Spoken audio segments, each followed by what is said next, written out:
He is the Napoleon of crime, my dear Watson. He is a man who you have heard of, but never seen. His influence is immense, and yet no one knows his name. He has been involved in every criminal activity across Europe, every case I have worked on recently, every strange event has led me to him.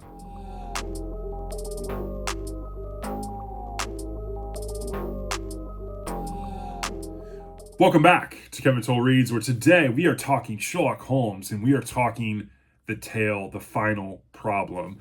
This was published in 1893. The Final Problem is one heck of a tale. So let's dive right in and talk about the summary of this. The Final Problem is a story in which Sherlock Holmes is pitted against his arch nemesis, Dr. James Moriarty. And Professor James Moriarty, he comes to Holmes and begs Holmes to drop his incessant fixation with trying to catch him, and he just wants Holmes just to stop. And I think it's a matter, in my opinion, of game respecting game. They are two masterminds, and obviously Holmes is not going to let it go. He reveals that Moriarty is the mastermind behind a vast criminal empire, in that he himself is the primary criminal in the network of international crime. And so Holmes just can't let it go. And so he tries to outwit Moriarty and his associates, but they find Holmes, they corner him, and ultimately face a deadly confrontation at the very end. And lo and behold, in Switzerland at the Rickenbach Falls, and it's very epic. And so let's dive right into why I enjoyed this. Obviously, Holmes has an ultimate foe, and I think that is really interesting. I really enjoyed the scenes with Moriarty. I really liked how he talked to Holmes. I think it really was two people that had mutual respect for each other, but at the same time, they were like, just let it go. You know, I don't really want to see anything bad happen to you, but I can go on doing my thing, you can go on doing your thing, but that was just not going to pass. And I think deep down, Moriarty wanted that, but wanted to give kind of a professional courtesy to Holmes to give him an out. At least that's my interpretation of it. I really enjoyed Dr. Watson. You know, he is in a bromance with Sherlock Holmes. Obviously, they're good friends, confidants. Holmes trusts, Watson implicitly. Watson trusts Holmes implicitly.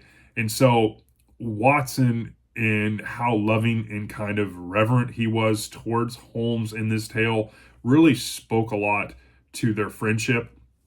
I really liked how Holmes had to avoid, escape and evade, disguise himself just to try to catch the trail, try to avoid and escape from the Moriarty and his minions. I thought that was really interesting.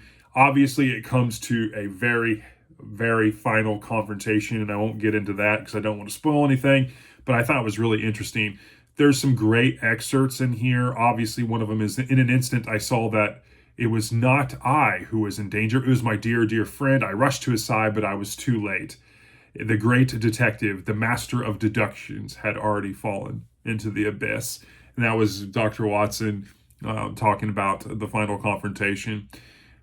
In terms of overall, I thought this was such a great story. It's one of my favorite tales thus far. I got to be honest with you. I feel like I missed out on a tale or two about Moriarty. So I did some research, and I've only done about 7 different tales of Sherlock so far. Tomorrow will be my review of The Hound of the Baskervilles. Just a little spoiler or FYI. But I did some kind of research on Moriarty. He only appears in The Final Problem and The Valley of Fear. He is mentioned, though, in 5 other tales: The Adventure of the Empty House, The Adventure of the Norwood Builder, The Adventure of the Missing Three-Quarter, The Adventure of the Illustrious Client, and His Last Beau are 5 other Sherlock Holmes tales where Moriarty is mentioned, but not an integral character in the story. So I thought it was really interesting because, being his ultimate foe, you would expect there be more tales about him, but there's really not. And so I thought that was really interesting. But I have to say, if you are a fan of Sherlock Holmes, The Final Problem is one of those pinnacle tales in the life of Sherlock Holmes. It also, and just some fun fact, it is one of those things which drove a lot of his constant readers back in the day to be very vocal about the fact that, hey, why, how can you do this? Like, how can you, Sherlock Holmes was our beloved character and you did this, which obviously forced Conan Doyle to resurrect the character. And that was really interesting to kind of do some research on that, which leads me into, I picked up Sherlock Holmes in February because Jim at Mystery and Mayhem talked about the February being the month where we do Holmes is Where the Heart Is. And so there is a huge group of booktubers that are reading a lot of different Sherlock Holmes. And there is kind of a schedule that they're following. I'm doing kind of my own amended type thing, but they're doing each week doing a different kind of thing. Like one week they're doing a tale, one week they're doing a pastiche novel, one week they're doing a nonfiction take about Conan Doyle and whatnot. I did order a nonfiction account about Conan Doyle that is coming in, and I hope to read it and get it done before the end of February and give you some insight there. I am going to continue to do some tales in Sherlock Holmes tomorrow. Like I mentioned, it is The Hound of the Baskervilles review. I've read that. It was fantastic. And also, I'm going to be doing a deep dive character study on Sherlock Holmes, so be on the lookout for that. And that is all upcoming in this month. I can't believe we're in February already. It's crazy. But I hope you enjoy that. I hope you enjoy the little extras.